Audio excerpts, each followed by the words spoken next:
Welcome.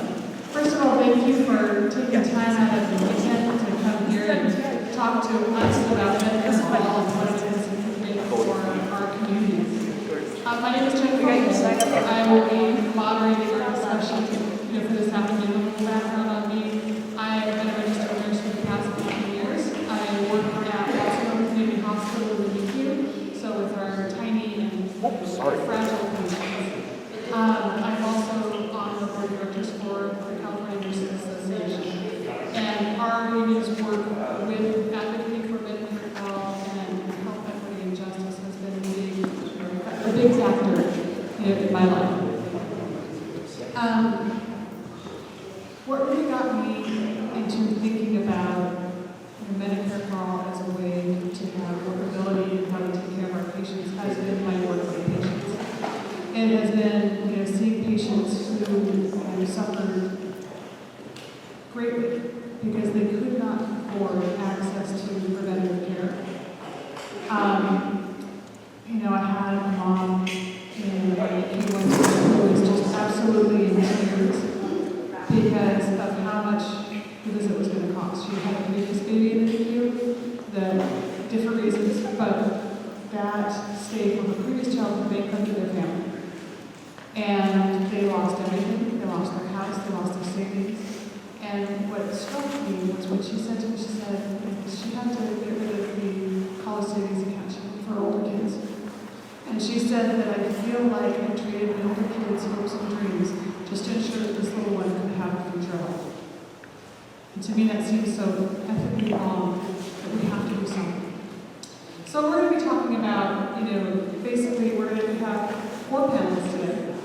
We have Brian, and I'll introduce him a little bit more in just a moment, but he's going to kind of give us a global picture of the situation. And our other 3 panelists, Dr. Silva, Cesar Lara, and Senator Martinez, are going to give you the more close community impacts. So we're going to start with Brian. Brian is a community organizer with the California Nurses Association, and he's going to give you the overview of Medicare for All. Thank you, Brian.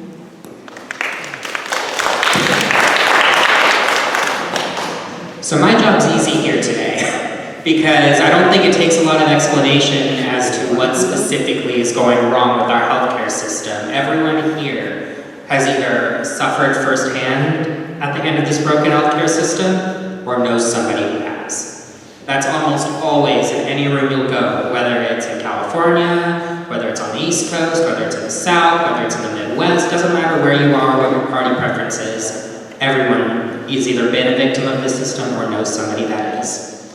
But in order to really crystallize what we're advocating when we talk about Medicare for All, it's also important to talk about what specifically at the level of how it plays out in our day-to-day lives is wrong with our current system. So I want to focus on 3 major things.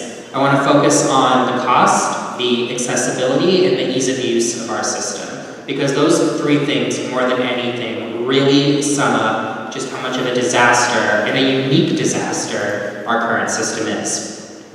So when we talk about cost of Medicare for All, I think that we all know how expensive our current system is, but I don't think people realize just how expensive in terms of just how ridiculous it is.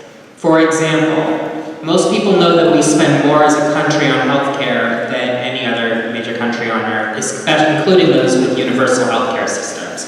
What people don't realize, though, is that the average family in this country pays $10,000 a year for their healthcare costs. In most countries with universal healthcare, that number is closer to $4,000 a year.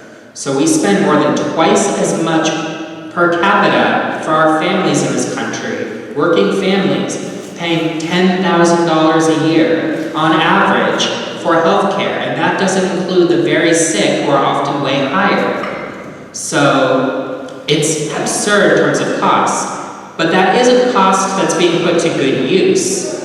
Our current system is so fraught with waste that 1 in every 3 healthcare dollars that is spent in this country goes towards administrative bloat that does not need to exist in a functioning healthcare system. We spend all of that money all for a system that doesn't give everyone the care they need, that isn't higher quality than these other countries, that doesn't make things more accessible, that doesn't lower costs or anything. We spend all this money for a broken system. And our money largely goes to waste. And not only in terms of administrative waste, but it also is a waste in terms of how a lot of that is siphoned away for profits. To these companies that, as we're going to talk about later, will then turn and use your premium dollars to spend in lobbying in Washington, D.C. against the sort of fixes that could change our healthcare system for better. It's a completely messed up system, and one that's very unique to America, because most other countries understand that there's no place for a profit motive in healthcare.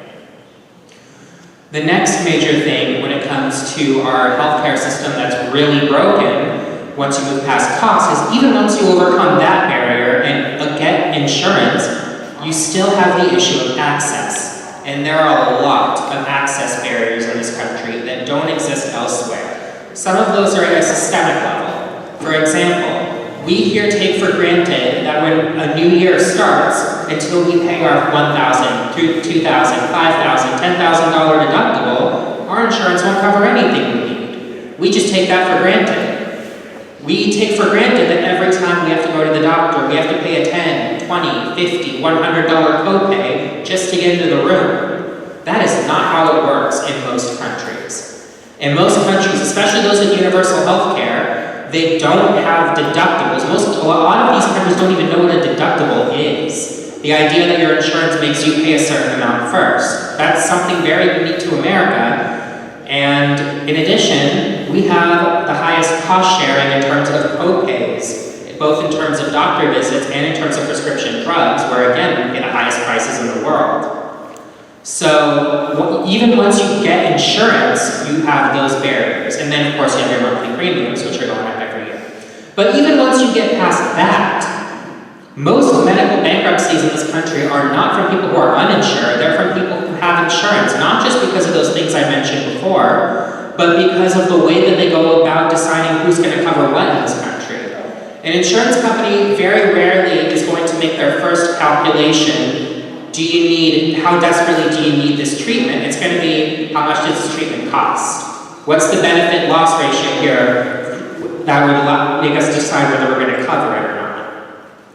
And then you go to the issues of limited networks when you move away from the cost.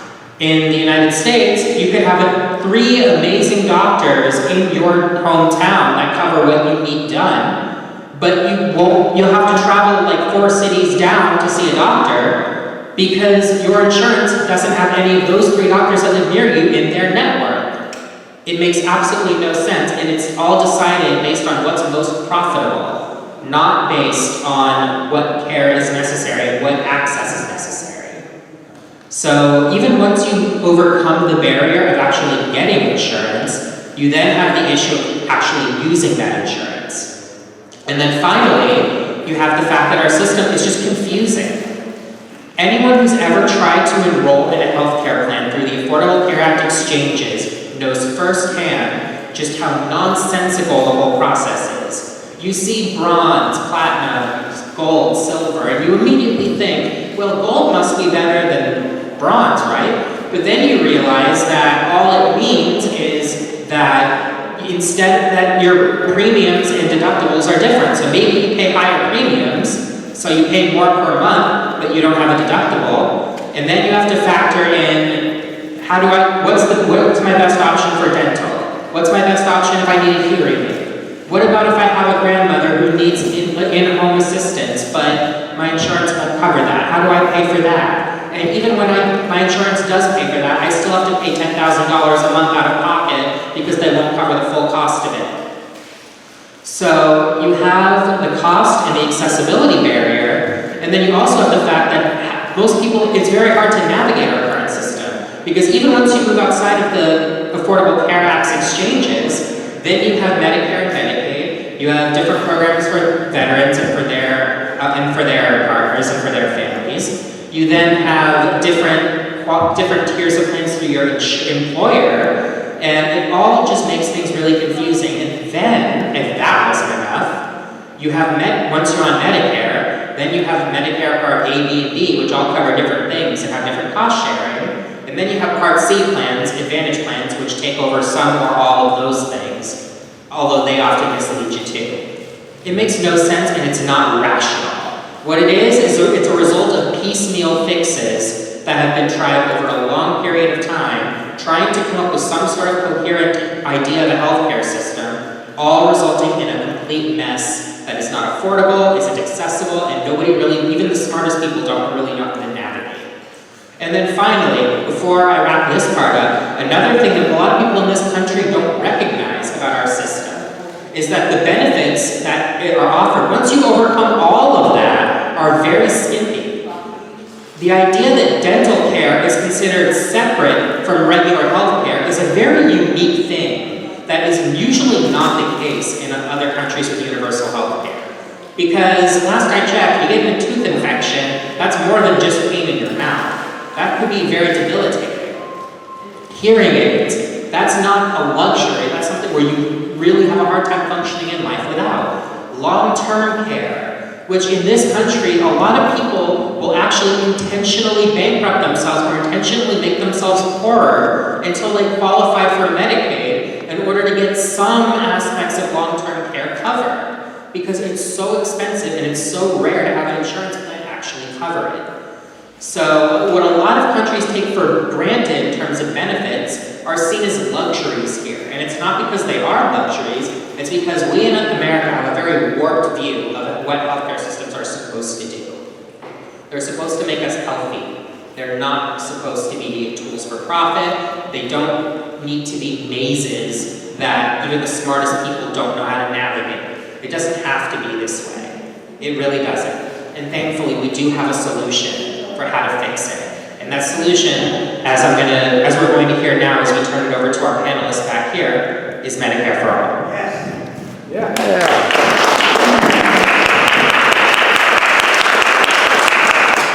Before I introduce the rest of our panel, I realized I forgot to mention that after the panel, after all the panelists speak, there's an opportunity for us to engage in community dialogue. And we'll have kind of a question and answer period. I already have a few question cards here.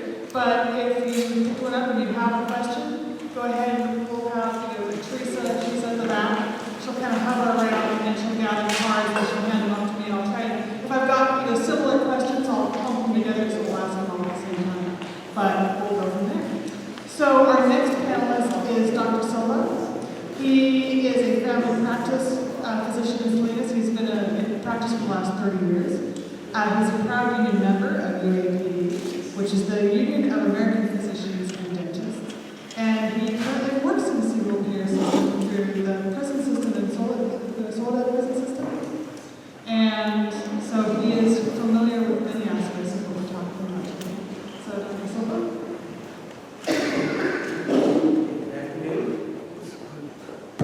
Good afternoon. All right, thank you all for coming out today to be part of this important discussion with us. I know there's a lot of other things we could be doing in this period before the California primary in a few days, but thumbs up for you guys for making it. So just a brief statement on what Jen mentioned. I'm a family physician, and I think it's important to know from this perspective that family physicians, part of our training involves community medicine. So a good part of my training as a family physician was learning about how communities work and common things that come into the office, as well as common things that might plague the community in terms of healthcare. So I'd first like to begin, Ryan did a great job. That was a very succinct description of the problem. I'd like to start off with some stories of I've come across over the years in practice to make it more realistic to us and more reachable and touchable. And then this part, the first part, I'll talk about a personal story, because really getting health care is very personal, isn't it? There's some vulnerability that you have to express when you're seeking health care, and there's a lot of emotions tied up. So my final example will be a personal one.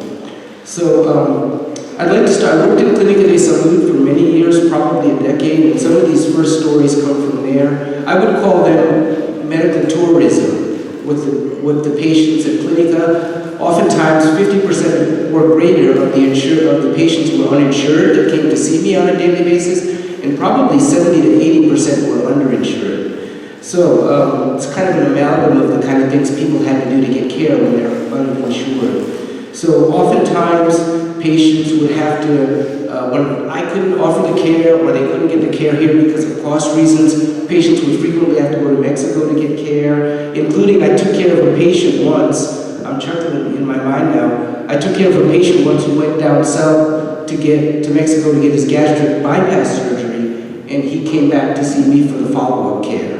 And that was probably the most difficult thing I had to do in terms of medical tourism. Very frequently, though, patients I would order an MRI or CT scan, and I can't pay for it here, doc. What's the best price you can get me? Oh, you know what? I'll go down to Morelia. I can get it there for $150, and my eyes will never be. Same thing with other procedures like CT scans,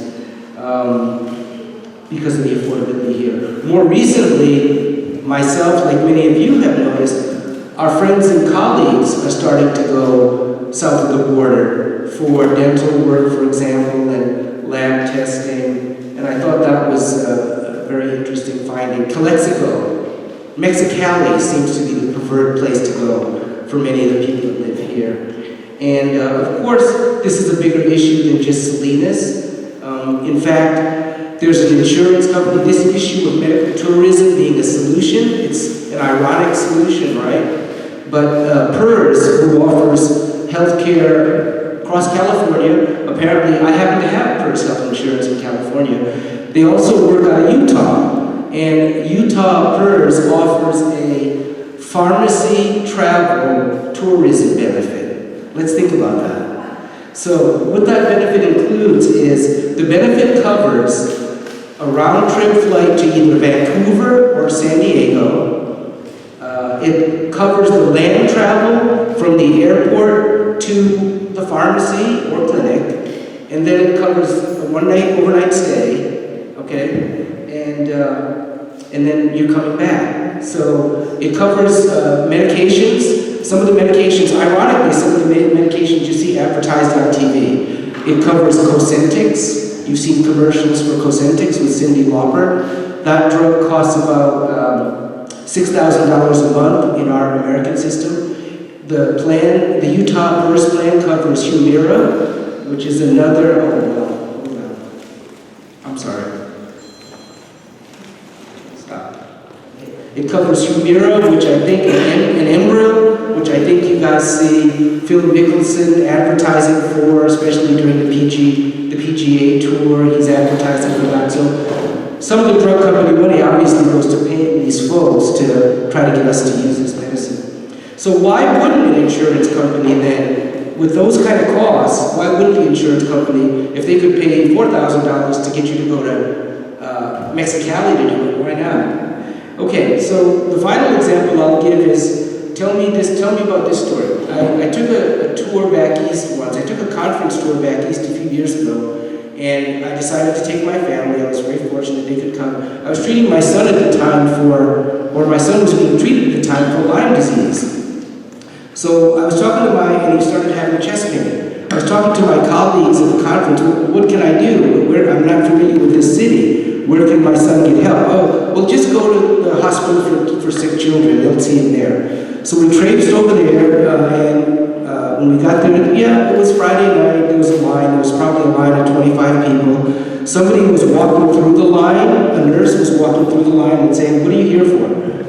We told him we were there for my son's chest pain. That bumped us up to the front of the line, and then we were kind of rushed back. And that evening, we got to see a pediatric cardiologist, we got to see a regular cardiologist, we got to see a pediatric infectious disease specialist. It was an oddity because in this area there was no Lyme disease, so everybody wanted a little piece of my son Martin. So they did an echocardiogram on him, they did an EKG, and so yes, my wife and I were like, okay, maybe we should have brought him here, what's this bill gonna be?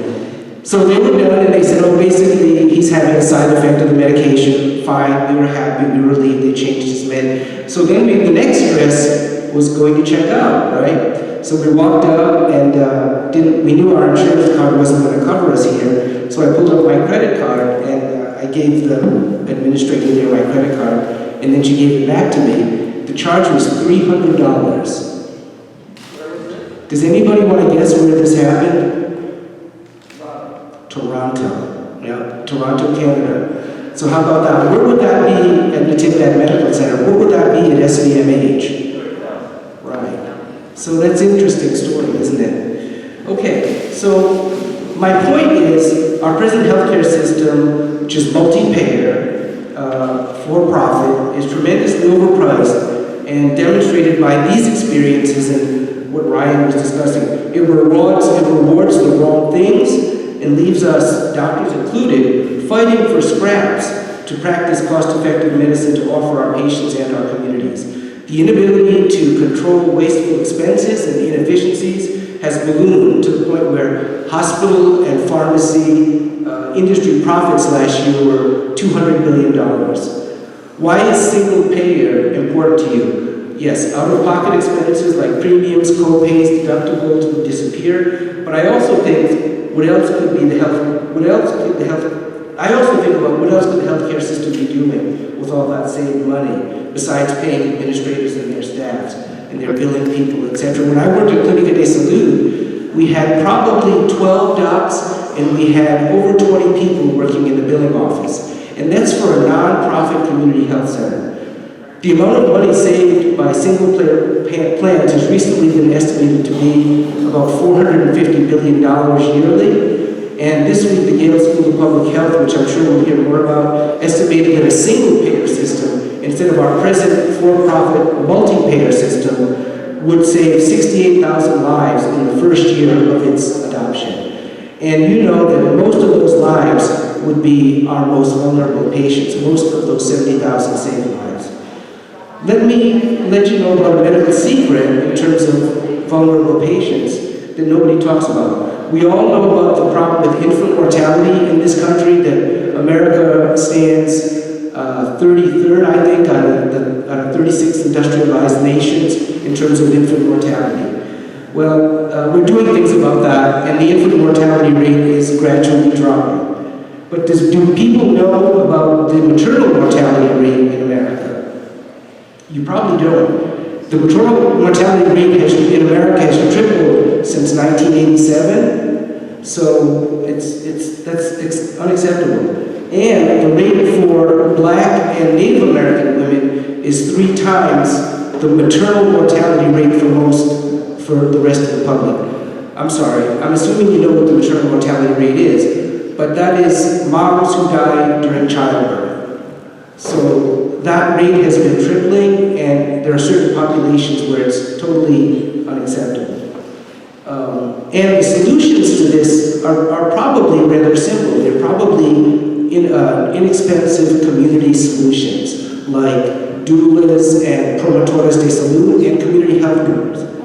Nevertheless, single-payer systems would eliminate much of the wasteful spending and reprioritize funds into expanding basic coverage, like others have talked about, dental, vision, long-term care, and additionally, cost-effective preventive, educational, and health outreach programs that promote wellness would be emphasized. That's why the American College of Physicians this week officially endorsed single payer. That's it. So the ACP is the second largest group of organized physicians. Even the American Medical Association, in July, they voted on whether or not to endorse single payer. And they didn't endorse it, but it was particularly close. I think it was 52 to 47%. So even the conservative AMA is beginning to understand how the waste is hurting our efforts toward health in this country. Okay, so what I'm asking today, in the spirit of the urgency in this election season, is that you support and vote for candidates that will deliver this much-needed single-payer system, better known as Medicare for all, now.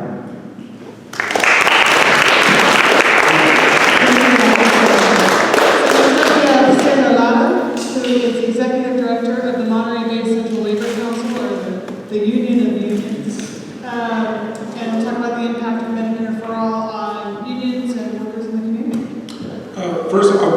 this opportunity to thank the California Nurses Association for organizing such an event like this and being one of the champions for Medicare for All, because we believe in the labor movement, as hopefully everybody in this room believes, is that healthcare is a human right.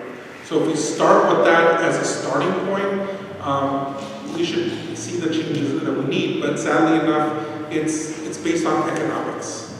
And I feel that Monterey County is ground zero for a lot of issues around healthcare.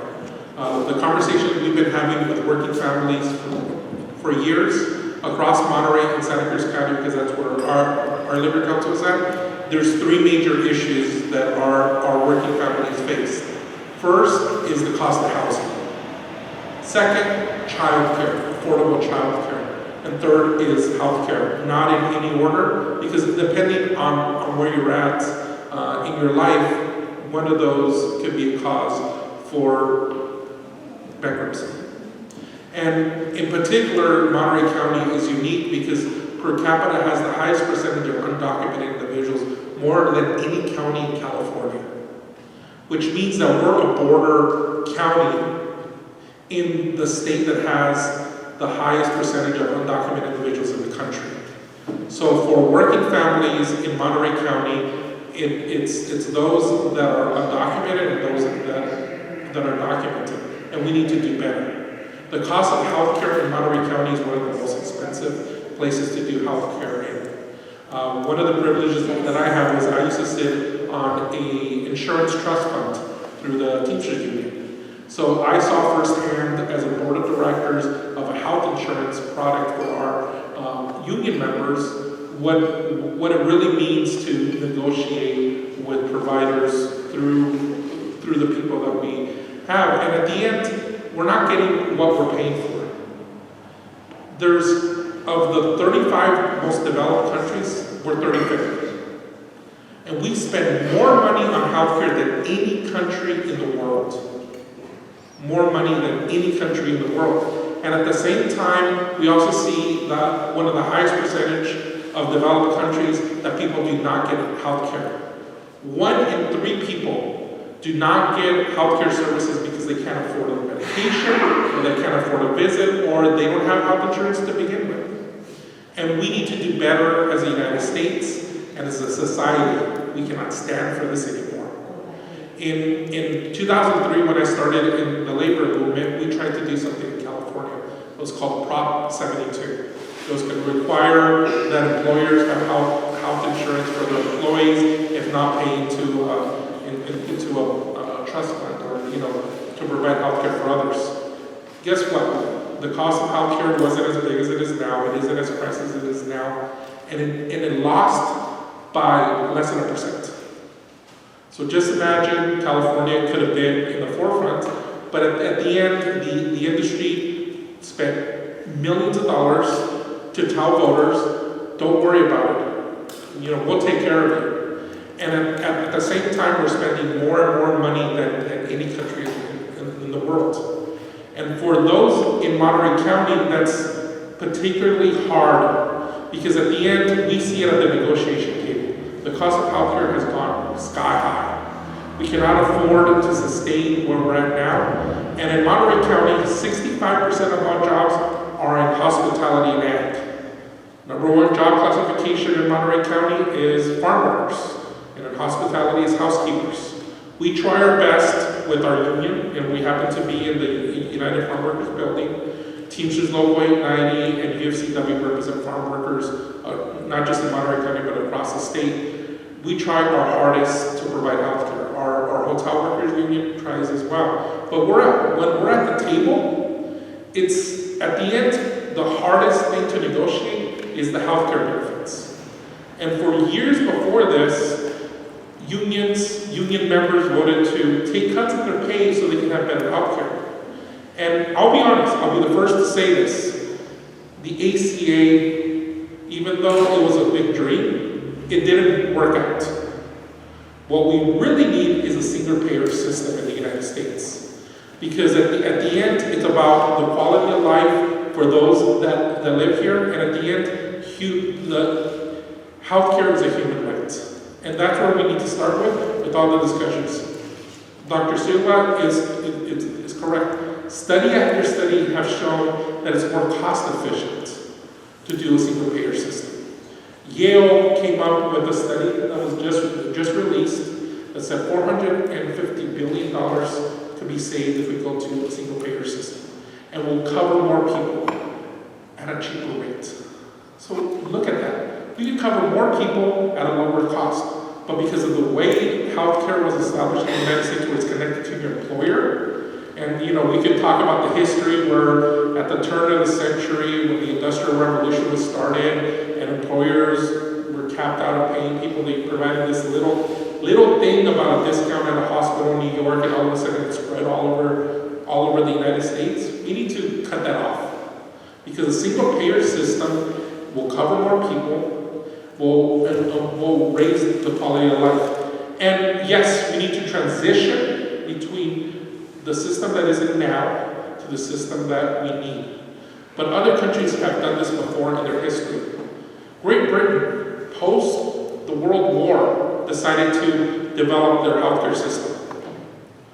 So you can't really argue that it's hard to do it in the United States. Just imagine if you're recovering from a world war where your society was basically close to collapsing, and you recreated a new system that included healthcare as a universal right. So if they did it back then, we can do it today. The only reason why we can't do it today is because there isn't enough political will, there's not enough people that empower, because of the system we have now, that really want to tackle this system to really create the change that we need. And at the end, it's all about starting at the basic level, very basic. Healthcare is a human right. People should not be dying because they cannot get access to the healthcare that we have. We have the greatest system in the world. But if 1 in 3 people in their life have decided not to get healthcare coverage because they can't afford their medication, or they can't afford for the specialist, or whatever it is within that system, it's not good enough. So we need to stand up and do it, because we see it at the bargaining table. And for those that are undocumented, it's a critical issue as well, because even, California has taken a step forward. Currently today, if you're under 26 and have meet these requirements and you're undocumented, you can get Medicare, which is a great system. That could be a good system to replace. I actually prefer Medi-Cal compared to Medicare. I think we need a Medi-Cal for all over the United States. But at the end, we need to figure out how to do it. And I think we, in Monterey County, are uniquely positioned to do it. One of the campaigns that we've done as a labor council, worked really closely with some allies, was to do a healthcare plan for undocumented adults. Because of the 55,000 individuals in Monterey County that are undocumented, most of them are adults. About 3,500 to 4,500 individuals that are undocumented in Monterey County are young people, under 19.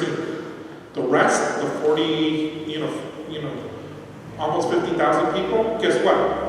They're older than 19 years old, and they work in the fields. They supply the labor for the economy that we're in now. And Monterey County figured out a way to do a very limited healthcare plan, healthcare insurance. Healthcare plan, because you can't call it an insurance. But that needs to be translated, because at the end, it's not a Monterey County problem, it's a statewide problem, and it's a national problem. And the only way we're going to solve this is by facing this as a national issue, that we need to collapse the system that we have now, transition, because we'll be honest, there is many physicians, like Dr. Silva and other doctors that I've talked to, it's them as a doctor with a couple of nurses and like half a dozen people in the billing departments, because it's a complicated system. You have to get the code just right, you have to do things just right to get the money back. Why don't you cut that off and we focus on what you really need, is focus on the services that you provide, because at the end, that's what the system should be established, not to establish this whole other system of that it's such a high percentage of the staff are there because of the billing system. No, you should be focused on increasing the doctors, the nurses, the support staff that are helping the people, and not worry about the bill. And so as the labor movement, and as an organization that stands up for all working families, including the undocumented, it is a challenge when we're negotiating at the table. And at the end, we would be more than happy not to have healthcare as a negotiation issue at the table. We need a single payer system in the United States, and we need to move that forward. It's going to be hard, it's going to be a challenge, but we've done it before. And other countries that have faced bigger challenges than we face even today have figured it out. But we need to do it as a country to have a single payer system, because healthcare is a human right. And if we at least have that as a starting point, I think the debate should be different, sadly, if it hasn't been. Thank you for the opportunity.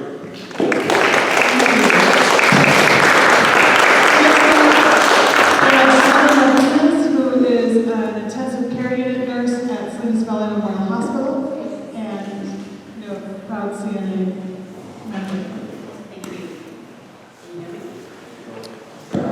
Thank you. Okay, so I'm so glad I'm the last speaker, mainly because ditto to everything they've said. And I'm going to focus on 3 cases from me being a nurse that I think is going to illustrate many of the factors and data that they've said and how it impacts people of everyday life in our communities. Dr. Silva said that part of our training is to focus on the community as a whole. A patient is part of the community, and so we need to look at what research says that helps the community, because we want that individual to go back into the community and contribute to society the best they can. And that's really our focus as healthcare workers, and that's why many of us believe in single payer. By the way, when we say single payer, we use Medicare for all interchangeably, because it is what it is. Single payer means it's just one entity is going to pay the money. There's no middleman between you as a community member and your doctor. And that is really key, that I feel is very important to understand. You will hear critics of Medicare for All that will say, oh, they're removing my choice, rationing medicine. I hope I can touch some of those criticisms in these 3 cases that are coming up. Just for context, I've been a nurse for 28 years, mostly in ICU. I used to be an emergency nurse. It was too much work for me there. Kudos to the ER nurses.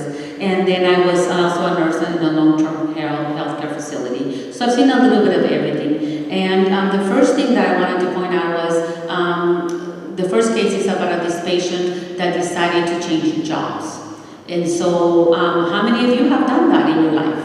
How many of you unexpectedly had to switch jobs or found yourself without a job? Well, guess what? Our current system says that if you don't have we get most of our health insurance through our jobs. So sometimes we don't have a choice to change jobs. We are tethered to the job. So that's not really freedom necessarily. And in this case, this gentleman was admitted because he was not able to take his insulin, and he ended up in a, for lack of better words, a metabolic crisis, and he needed to be stabilized in the unit. And there I am, his nurse. And what I was told was that he was non-compliant with his medicine.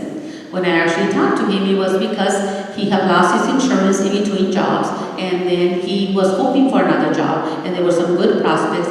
So he had been rationing his insulin and was really hopeful, and then he ran out. And it was like, we're talking like 10 days before he was actually to start a new job. And we all know that sometimes you don't qualify for insurance right away, even when you start a job, because you have to show that, I guess, if they like you, you're gonna like them, and then you have insurance.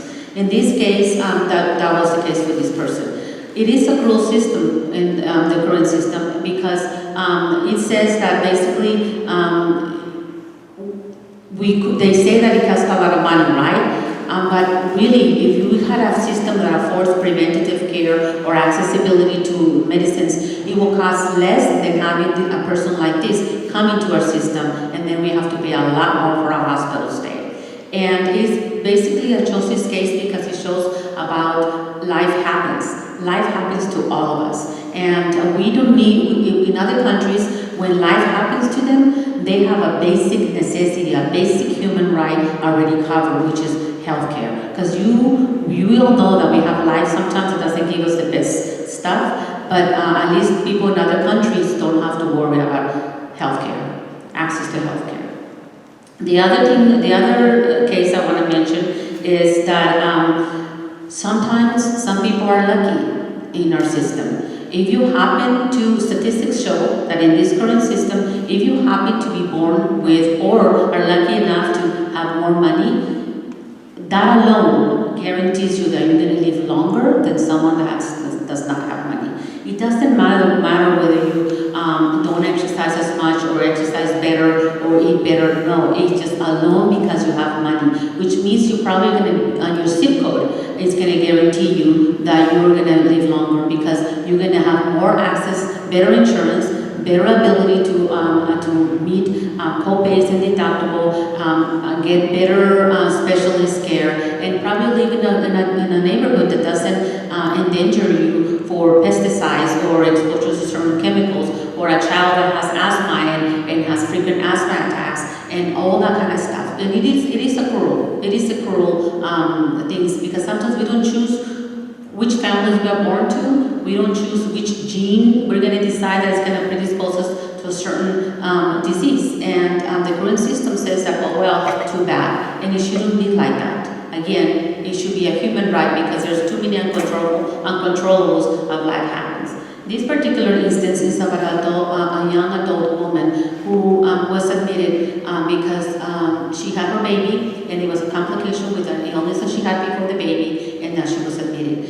It is the day of discharge, and I'm spending a little more time with her, going through the discharge instructions, making sure she understands everything, making sure that she will be able to be seen by the specialist and everything. And so she's opening up more, and she's excited that she's going to be able to go back to see her baby. I didn't ask about the baby, where is the dad or anything like that. And then on the way to the car, she's asking me, you can tell she's a young adult, and she's asking me about, she says, I'm interested in becoming a nurse, how did you do that? And then she says, but I'm worried about a job. And then she tells me, I'm not going to have insurance. She had insurance while she was pregnant, because there's some government program that gives moms insurance while you're pregnant, and then I guess it goes a couple of weeks around, the initial you first deliver the baby, and after you don't. And I was shocked because this girl has a illness that she did not choose, and she needs her meds.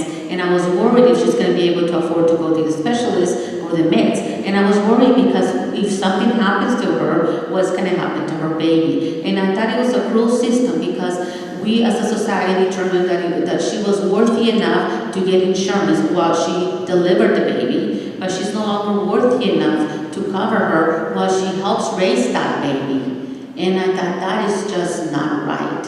And there was a lot of factors that was going on with her, but it just did not seem right. And keep in mind that I'm thinking many of the stuff that you hear now, that we spend so much money right now more than other country, and we're able to afford to cover more people like probably this young lady, and yet we don't, because of the political will, and because we, and I have faith in all of you, and myself and my future generation, we're going to make it happen, so that I never have to be sitting in front of a future panel and share stories like this.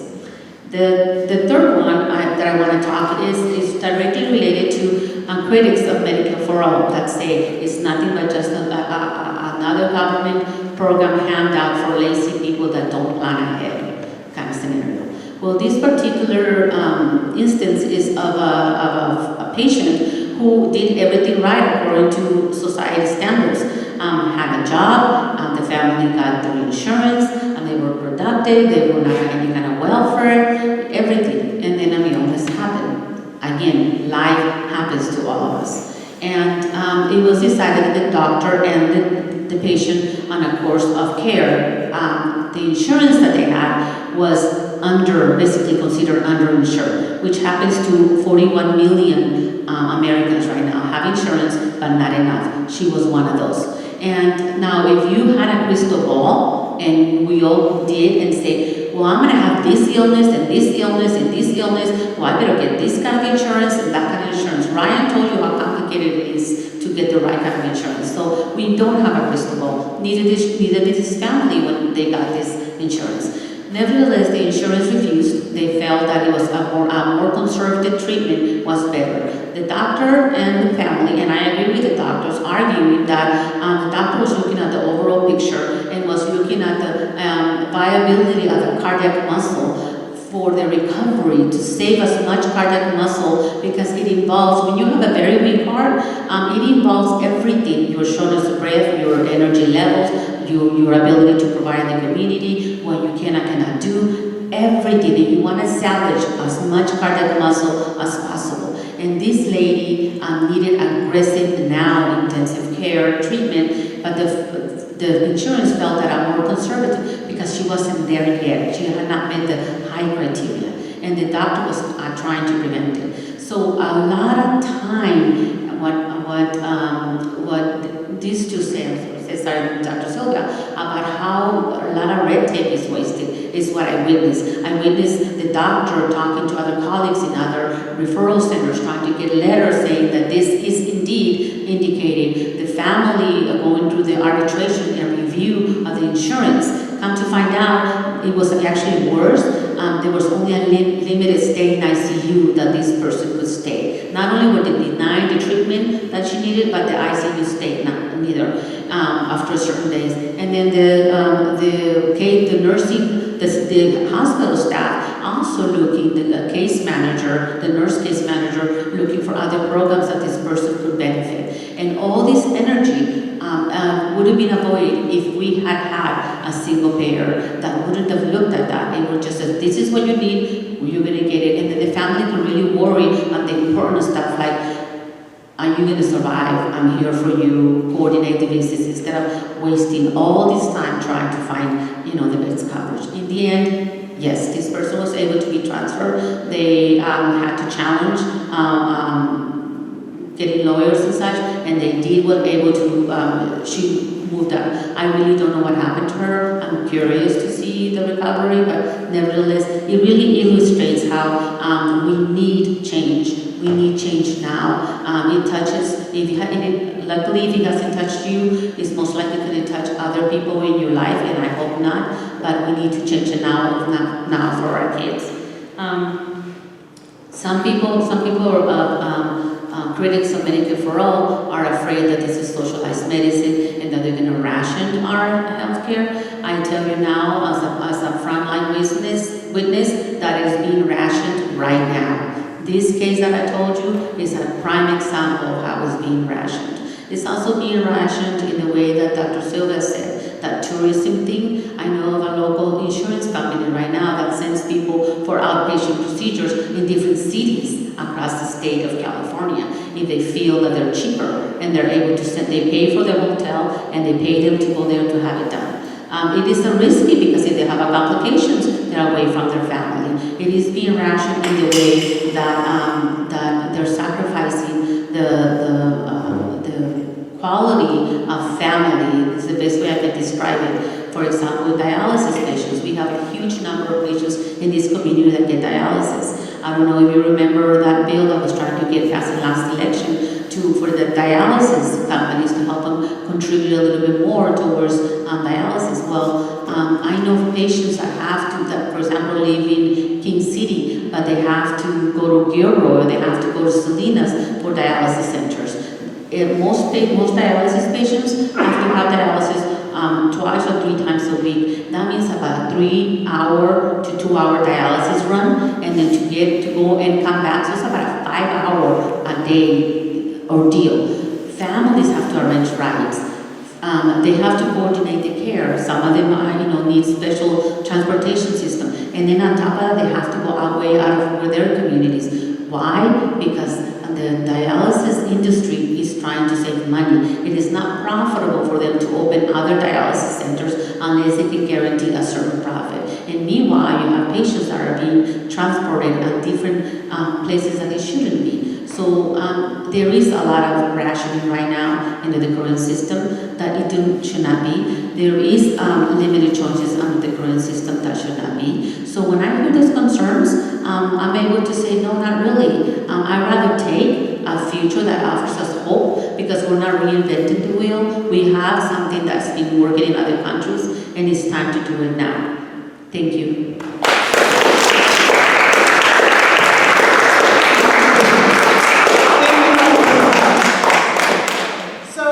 We're starting on the Q&A. If you still want to turn the card, you can just pass it either to Diane or Teresa or Marika at the back. Yeah, the card, just hold it up and I'll find it. So I've got a couple that kind of go together. One is, I'm worried about losing my insurance. It's a single payer system. Is there a place for private insurance? If not, how do we make the transition?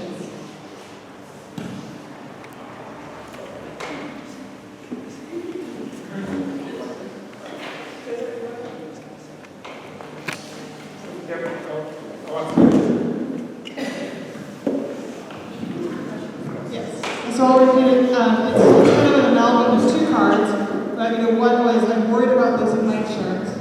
But that ties into, is a single payer system, is there a place in a single payer system for private insurance? If not, how do we make the transition? This is a really important question, and I'm glad that it was brought up. In summary, there is no place for it, and there's a very specific reason. But first, I want you to think about what it means when you say you don't want to give up your insurance. I want you to think about what your insurance is. Your insurance doesn't provide you with care. It doesn't provide you with services. All insurance does is pay those who provide you with those things. At the end of the day, there is no consequential difference in your life who pays for your care. It's who provides that care. At least that would be true if they paid for it in the same way, but they don't. The reason why we have so much bloat and inefficiency is because we do have that fragmented system of private insurers. So when people talk about they're being afraid of losing their plans, what they're really saying is, I'm afraid of losing my doctor, I'm afraid of losing my nurse, I'm afraid that I won't have the ability to get the care that I currently do. Under Medicare for All, you'll have more choice, not less. Because the one thing in your life that changes is the limitations on where and how you can get care. Now, as for why there's no place in Medicare for All or a single payer system for private insurance, that's where a lot of the costs come from, those extra costs.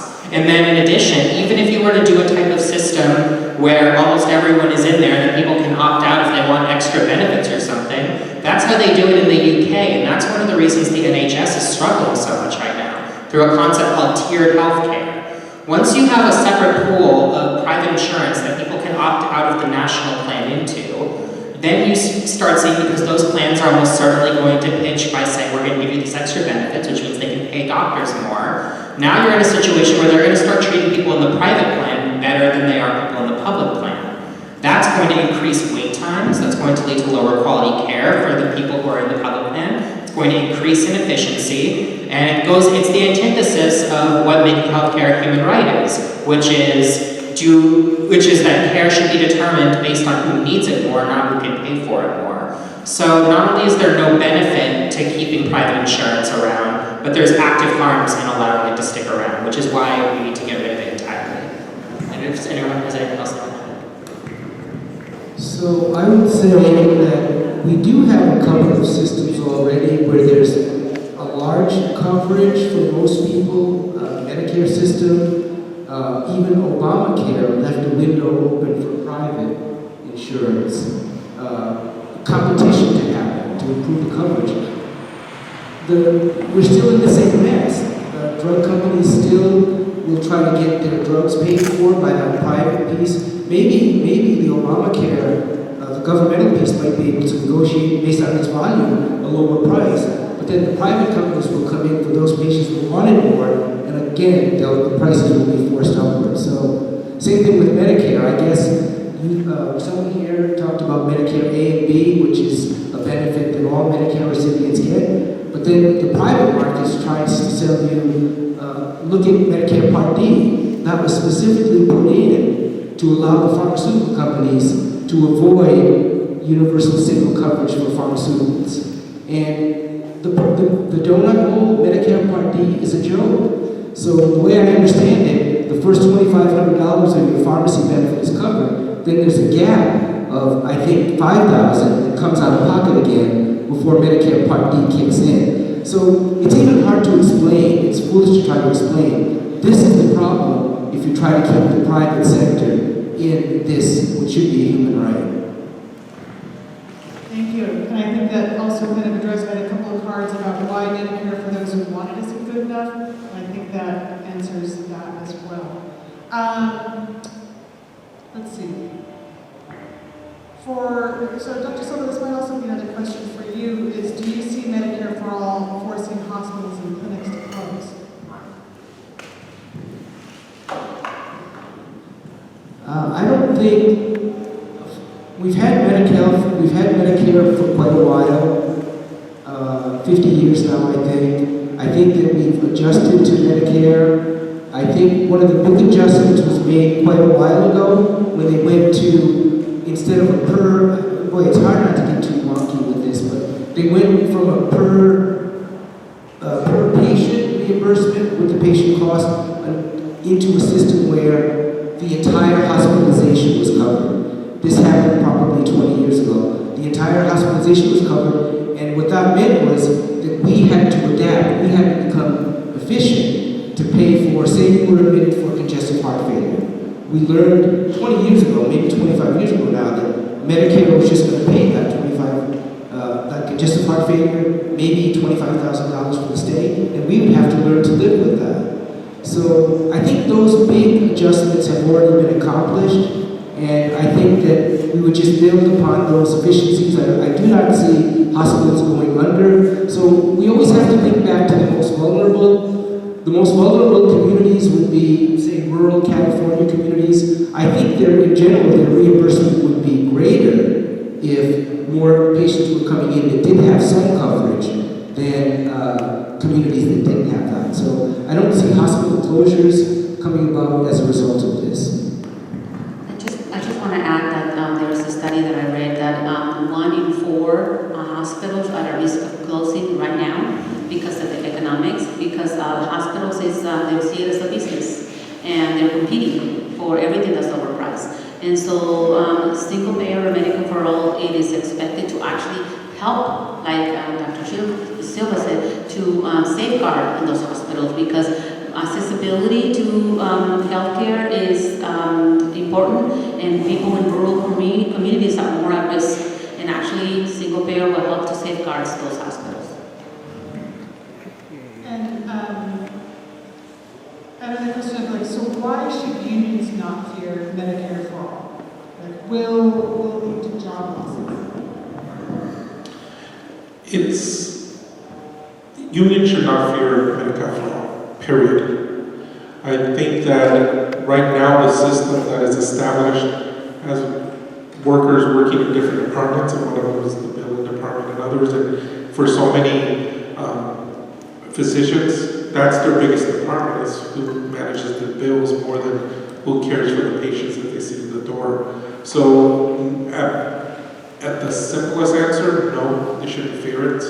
I think for a lot of members, they get into the narrative that the insurance companies have established is you're going to lose your coverage, you're going to lose your doctor, you're going to lose everything else, and that's not true. That's just a fear tactic that the industry has put up, and it would actually make it easier as a labor movement where we're negotiating at the table. Because what happens right now, and we see it all the time here locally, is, let's take Taylor Farms, for example. The issue of the pie when you negotiate.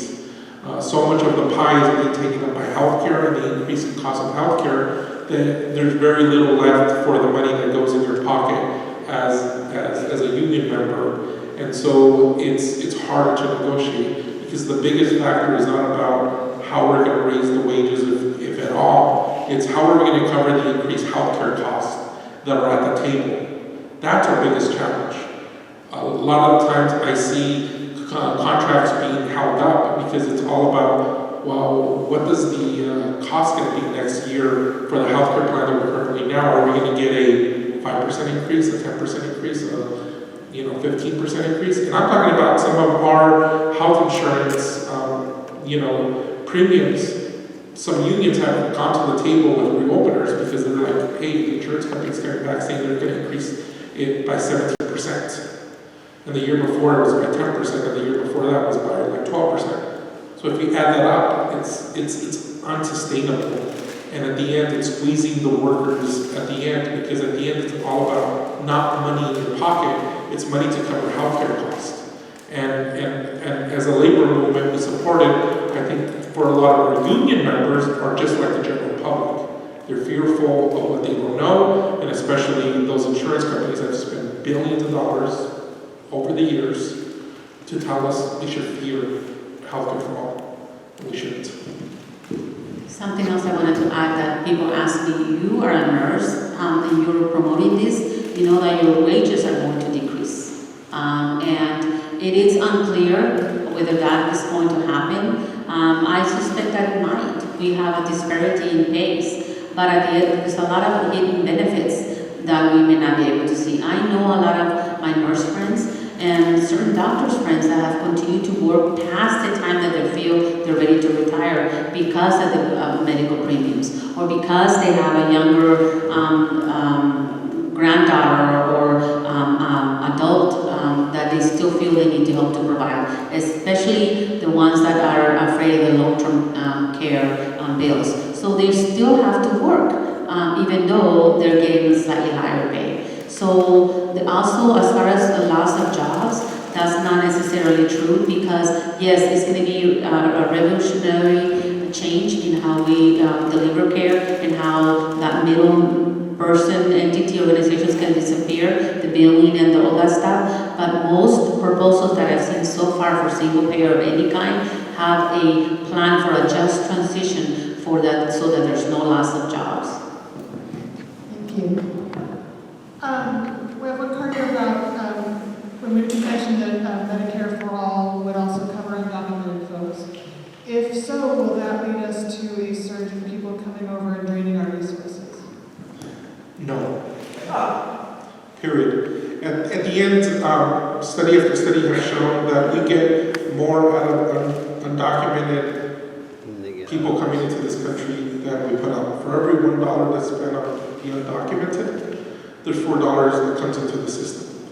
A lot of those are unclaimed Social Security, unclaimed taxes, unclaimed other benefits. We benefit. It's hard to say, but it's to the benefit of the United States to have undocumented individuals coming in. And so at the end, we're not going to get a flood of that, because at the end, the reason why people come here is because they're economic refugees from Mexico. And it's not the topic of today's conversation, but there's a lot of foreign policy issues that we need to address, before we do that. But people are not going to be crossing the border because of the healthcare benefits they have here. It's going to go the other way, and it's been happening the other way because of who we have in the White House, which is a whole other topic. And I'd like to take a point of privilege for myself. I have a public health nurse certification, and tuberculosis doesn't care about your documentation status. Earthquakes don't check to see, if you were born here or if you came here or how you came here. So it behooves, like what Cesar said, it behooves all of us to treat healthcare as a human right, and to treat people early when they need it and how they need it, because all of us benefit from that. And clearly, everybody pays for it. When I go buy a soda or when I go buy something at the grocery store, they don't check if I'm documented or undocumented. And that's where most people pay their taxes. On top of, my name is Jose, but my paycheck says Carlos. They don't discriminate on when they take your Social Security or anything else. I also think it's important to mention that many of the immigrant healthcare concerns, it's a particularly young population, and the treatment for those conditions, it's typically dental issues, it's typically anemia problems, and the third biggest thing we've seen in the youngest immigrants coming over is problems with obesity. In terms of which are very amenable to health education approaches and screening and prevention, which is very inexpensive. In terms of the chronic disease costs of the immigrants that have been here longer, yeah, there is a cost to antihypertensives, there is a cost to diabetes medicines, but the big benefit could be taking some of that suspected 450 billion savings that the waste frees up and used more towards outreach approaches, once again, preventive approaches, and health education. That will go a big way in treating our, not just the immigrant problem with chronic disease, but the nationwide problem with chronic disease in this country. So a couple of questions that also come together are, basically, how do we pay for this? And will the taxes go up?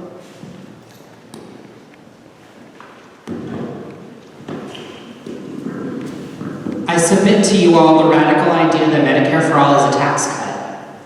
And here's why I say that. First, in terms of actually how you pay for it, right now we already spend, first of all, it's important to note that we spend between 3.2 and 3.5 trillion a year on healthcare for a system that doesn't cover everyone and has very poor benefits. Medicare for all is projected to cost between 0.3 and 0.5 trillion less than that. The latest story is $450 billion a year less. So that cost is not adding on top of what you're currently spending, it's replacing it. Now obviously the government is assuming the role of paying for everything, so the government itself needs to raise a bit more, but it's already paying for 60% of the cost of healthcare. Through Medicare, through Medicaid, through TRICARE, through all these other programs. So 60% of that gap that we need to make up is already paid for, so we only have to make up the other 40%, that's about $1 trillion a year. And there's a ton of different proposals in which to make that up. And you can do it whether it's repealing the Trump tax cuts, whether it's a payroll tax, or a more progressive income tax structure, or a wealth tax, or a tax on Wall Street speculation. There's a ton of different proposals out there that will make up that gap and would allow us to finance Medicare for all in a way that would save everyone thousands. The current most popular proposals would save the average family between $5,000 and $8,000 a year on their healthcare costs compared to our current system. Because while you would be paying a tiny bit more in taxes, you'd no longer be paying premiums, you'd no longer have co-pays, you'd no longer have to meet a deductible. The end result being that, and this is something I want you all to keep in mind, right now we pay the highest healthcare taxes in the world in the form of premiums, co-pays, and deductibles. Medicare for all is a tax cut.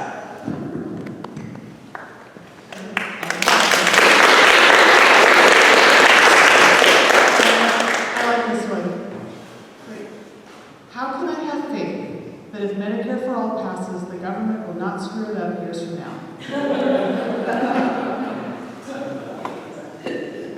So we thought of that because imagine how terrifying it would be if we had this wholly comprehensive program that everyone's covered under, and then the next Donald Trump gets elected. We decided the way to deal with that is to take the power out of the hands of the government and give it to the hands of the providers.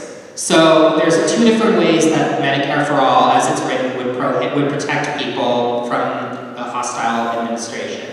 The first is states have the ability to implement their own benefit expansions independent of the system. So states could do stuff at the local level. But second, and more importantly, is what we call a doctor override provision. And we say doctor even though it applies to all practitioners of medicine who are licensed, including practitioners and nurses. So essentially how it works is you have a series of benefits that are outlined in the Medicare for All Act. And if the way that a government that's hostile would try and deny you care is to say, yeah, well, this gender transition therapy, or this whatever it is that they decide they don't want to cover, we don't think it's necessary and appropriate, so we're not going to allow it to be covered. Then you have your provider that says, yeah, my patient needs this. Written in the bill, the provider wins. So if the provider says that something is necessary for the patient, and that provider is licensed to practice under Medicare for All, it will be covered, and the government doesn't just get to say no. That is actually written in the bill. And that's very important, because we know that one party in this country believes believes that women shouldn't have the right to make their own healthcare decisions. So allowing that party access to a universal healthcare system that covers all women in this country would be dangerous if we didn't take away their ability to do that. So we make sure that when a provider says that something is necessary, it's paid for, regardless of what the president or anyone else has to say about it.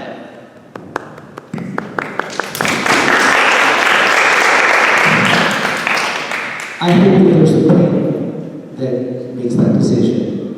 So I guess the way, how operationally that would work, I would imagine, is that there's a panel within the provider group that assists doctors in making those kinds of decisions. I'm sure that, I think that's in detail, right? But I was just sort of chuckling how scary that would be to make a decision about something, for example, gender transition surgery like you brought up. If that paper showed up on my desk, I would have a hard time with that. The idea of a card that says, why is Medi-Cal for all better than Medicare for all? And I think in the past there have been, I just want to clarify that. I think that in the past there have been conversations about doing this at the state level. We've talked about it as kind of Medi-Cal. What we're talking about today is Medicare for all. So, it's a nationwide legislature. Let's see. What will happen to those people with Kaiser Senior Advantage? Well, in a single payer system, they will transition participate into the single payer system. Because remember what we talked about, the larger the pool, the better for all of us. Most insurance companies, that's how they operate. That's how they're able to determine what rates they're going to charge us. They count on the more people participating, because we all know that not all of us get sick at the same time, and they all hope that many of us are never going to use insurance. So in what I would think is that we will be just one single system, which is what we're advocating for, because everybody in, nobody out. We need a larger pool so that we can control the costs. If we have competing systems, it's not going to drive the costs down. And that's one of the primary proposals of the Medicare for All, that you save money because you're getting rid of the overhead costs of redundancy in the delivery of care. I'll just add really quickly that Kaiser should have no role in paying for care, but that doesn't mean we're going to go and shut down every Kaiser building. Basically what it's going to look like is Kaiser's going to have no role in financing your healthcare anymore, but you can still go to a facility and see all your doctors. The only thing that changes is you decide that there's a doctor outside of the Kaiser system that you like, you can go see that doctor without having to pay for it yourself like you do under Kaiser currently. But Kaiser would still exist as like a provider, it just wouldn't be paying for your care anymore. Because she's right, you can't have a system with that kind of fragmentation. If we were to allow Kaiser to continue financing its own healthcare, then you have that separate tiered care, you have the bloated administration, and then all insurers would end up in a Kaiser model to protect themselves from having to compete against a single payer system. So basically what we would do is we would just take away all of their ability to finance care and have them solely provided to you. So I have a question. Caesar was the first one to mention the transition period between what we have today and Medicare for All. Ryan, I wonder if you could speak in more detail about the proposed transitions in, say, Bernie's Medicare for All again. Sure. So there's two Medicare for All bills, HR 1384 in the House of Representatives and S 1129 in the Senate. HR 1384, written by Pramila Jayapal from Washington, has a 2-year transition. So basically, people who are minors after the first year and people who are 55 and up would all be covered under the Medicare for All program. And then everyone else would have the ability to buy into it with a cost-controlled temporary buy-in as like a fallback measure in case something goes wrong with their current plan. And then in the second year, afterward, everyone is covered.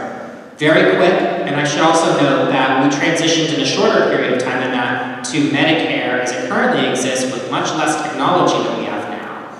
So we could theoretically do it in a year and be just fine, but we know that people are really concerned about the stability of it. So we have a transition there, and then in the Senate bill, there's a 4-year transition. And it does everything that the House bill does, but it also adds a 10-year 10-year gradual increase or decrease in the age of Medicare. So it goes from 65 first year to 55, then 45, then 35, and then the final year everyone's covered. So there's a bunch of different proposals, but we're not just going to say, okay, private insurance disappear in 1 year. We're not going to allow that to happen. Is Medicare for all like the VA system?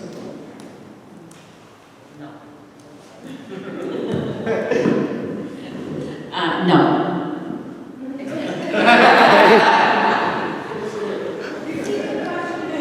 Is Medicare for all like the VA system? So the Veterans Administration is not single payer, but it is government medicine. What that means is that the providers who practice under the Veterans Administration are government employees, but it's not a single payer in the sense that veterans still have private options that they can go to outside of the VA. In fact, one of the major problems with the VA right now is that it's underfunded, and a lot of that comes from the fact that there's money being sapped away from it in the form of these private plans. And that's a whole different story. But basically, the way that we would, if we weren't to do single payer, we just wanted to fix the VA at this point, all it would take is giving it enough money to function properly because it's dramatically underfunded. But under Medicare for All, the main thing that changes is that providers for the Veterans Administration will be paid for under the Medicare for All program. So that everyone who has the Veterans Administration will get all their benefits, but they have a stable funding source for it. But yeah, the major problem with the VA right now is that it's not single payer. So hopefully that helps clarify a bit. So I had mentioned earlier that I work for a system that I believe is pretty close to being a single payer. I work for the state of California, Soledad CTF prison system, and we're given an allotment of funds to provide care for 125,000 inmates, I believe is what's in the prison system right now. And it's pretty easy to take care. Certainly, there's no patient experience or patient satisfaction piece. That piece needs to be buffed up. But the providers, we feel like that we can cover 95% of what comes into the office every day. There's very little interface with the private healthcare system. We do interfere with the private healthcare system with respect to out referrals for complicated procedures. So we contract, this is the 5% private. The CDCR does contract with HealthNet to help us get to what the system considers affordable providers.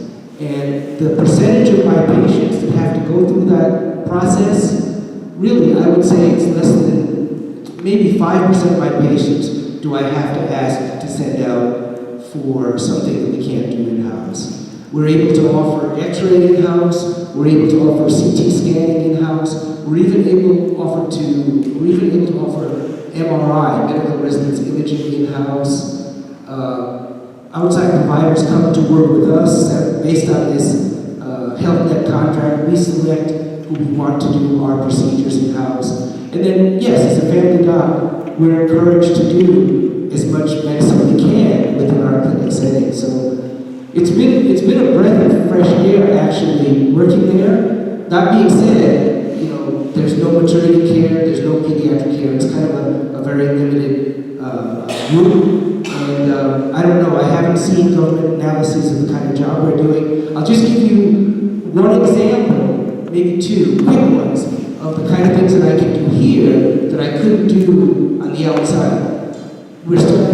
Our program went through a process in 2019 to begin treating hepatitis C. So hepatitis C it's a widespread condition in society, certain age groups, and the county of Monterey, who I used to work for, could not afford to do that treatment. It's a lot of blood testing. When we started doing it, the pill cost about $1,000 a day. So the state of California bit the bullet and decided this is important enough. This has an effect on enough patients and the families the patients are going to go home to that we need to do this. So we successfully implemented hepatitis C treatment. And you know what? The cost came down. When we started doing it,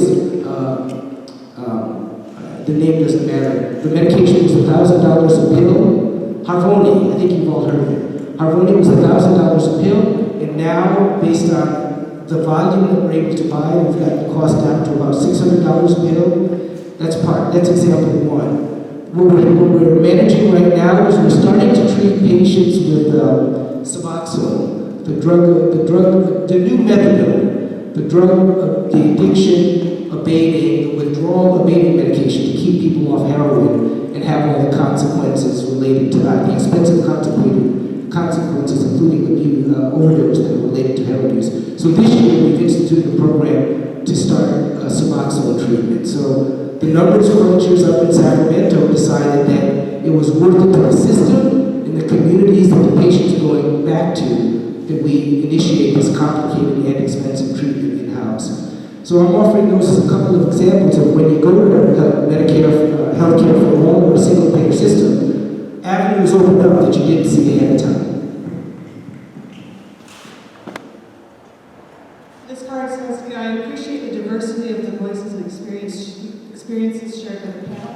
I am curious to hear if there are local examples of multi-professional coalitions, nurses, doctors, social workers, labor, etc., to advocate for single payer. And if so, are they effective? So there's not one particular organization locally that has united all of us. I think it's just a matter of networking. Most of the unions are for single payer, and so if you're interested in how to join the movement, definitely online is where you can kind of learn. But locally, we have to the Central Labor Council. That's how I became aware, and through my union, and to organize with the other entities, certain political organizations, progressive Democrats here in Monterey also advocate for that. And then, Dr. Silva, you have a particular organization that also promotes social justice, right? I'll let you talk about it. So it's more organization that's interesting. It's more of a dream I have that, the majority of the problems that the patients I've taken care of in Salinas over the years for have been related to more than medical, more environmental issues, relationship concerns, access to care, the kind of things we've been talking about today. So I've been able to understand the importance of allying together and alliances to try to get problems solved. And yes, we do have an organization, I believe it's called Health Providers for Equity, Allyship, and Community Empowerment. And I really encourage chances for doctors and nurses to work together, because at the root of it, and social workers, mental health providers, because at the root of it, primarily what we do is social justice work, and especially in a town like this, where poverty is such a big issue and such a major impedance to getting care.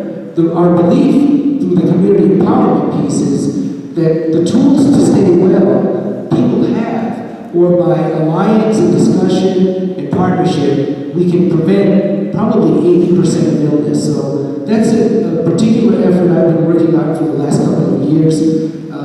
I did some work with the CNA last year around the Cesar Chavez Day rally.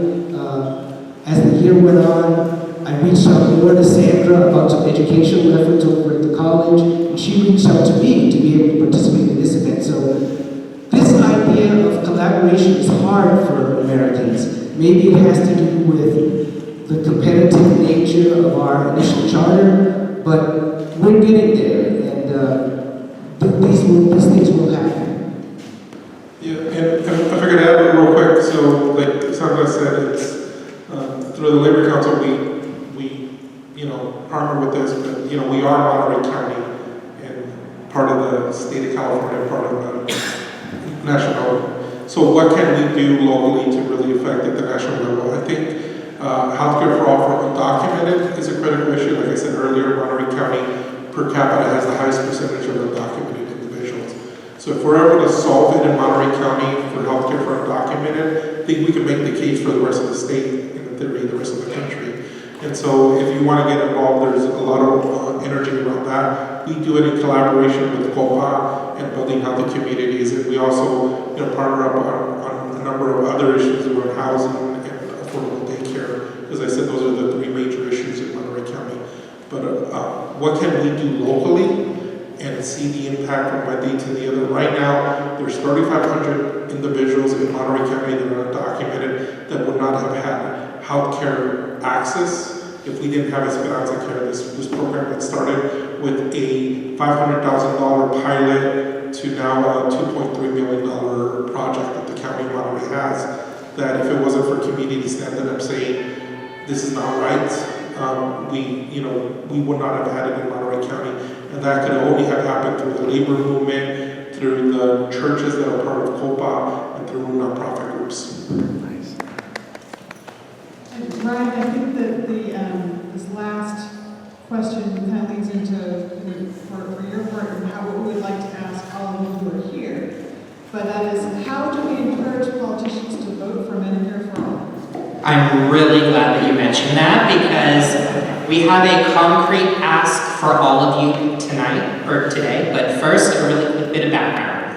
When I was up here earlier talking about some of the issues with our current healthcare system, one of the things I mentioned was that your healthcare costs go into the pockets of private insurance and drug companies who then use that money to lobby against you.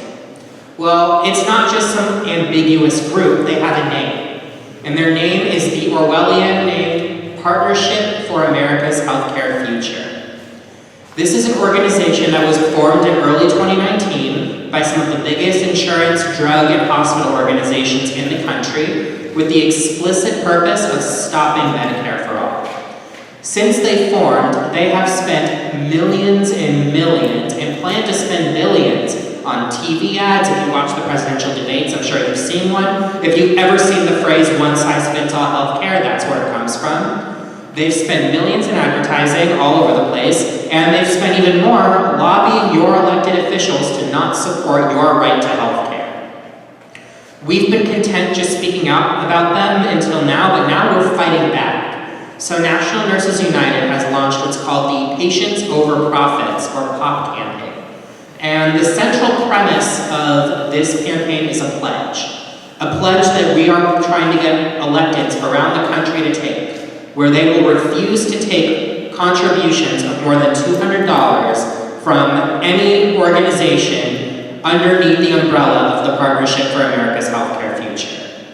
And the reason that we're going this way is because they are relying on their ability to influence our elected officials with campaign contributions. If we can break our candidates' reliance on these insurance and drug companies and hospital organizations under the partnership, we can break the partnership's power. And there's multiple aspects to this campaign, but the one I want to ask you all to help us with right now is a pledge. And here's how you can help with that. Jimmy Panetta, who is the congressman in this area, he is on HR 1384, the Medicare for All Act, which is great. Means we have the perfect opportunity to ask him to take the next step and refuse all partnership sponsor organization money above $200. And the way you can help with that is we have petitions that we want you all to sign. That petition, which are over here and are going to be passed around, says that you support the Patients Over Profit campaign and support that your member of Congress should not take money from organizations underneath the umbrella of the partnership. We're doing a National Day of Action in April, where we're going to take these petitions with signatures from people all over the country and deliver them to the offices of members of Congress. And we're going to tell them, enough is enough. It's time for you to get behind your constituents' needs, not the needs of your campaign contributors. So we're asking you, stop taking blood money. Stop taking money from these organizations that are literally lobbying you to keep in place a system that is killing people. So my ask for you tonight, sign these petitions, put down your info. We will bring them to the members of Congress and we will get them on board. We're going to beat the partnership and make Medicare for All a reality, and this is another phase in our campaign to do that. So, thank you, Ryan. I would also like to mention that besides what you just mentioned, which is important, and I will certainly sign that pledge, but we also have a candidate here today who is running for Congress in the 20th District, and he has spoken out in favor of Medicare for all. And you can maybe meet him later. His name is Adam Rolando Scow, and I'm happy to see his face here today and supporting us. And what I would like to add is that I was really naive. I don't know, I've been naive a lot. But politics-wise, I just, was a Democrat, and I would just sign, based on whatever flyer I used to get from my union. I never really looked into issues. And way early on, I remember hearing this interview, Obama, when he was early on in his career as a politician, and I guess he mentioned someone asked him for something, and he says, "I hear you, now go out into the streets and make me do it." And back then I was so naive, because I thought, wait a minute, if you hear this person and you think that's the right thing to do, why are you telling, you should just do the right thing? But I was naive because I was not seeing the world through the eyes of a politician, that they are afraid of not getting elected, and they're going to go towards the one position that's going to help them to stay in office. And in this case, when we're fighting against corporations and big lobby business, we have to organize ourselves so much so that they're more afraid of us as voters than anything else. And that's what we're doing right now. We're organizing at the grassroots efforts so that no matter what, we're able to overtake big money. And so the politicians will be more afraid of us than they are of the big pharma. And that's why it's important what you're doing right now. And the other thing is attending these kind of seminars and getting involved, because when they start, these organizations start campaigning against single-payer Medicare for all, there's going to be a lot of lies, and you're going to be able to refute those and share this information with other people. So stay educated and informed.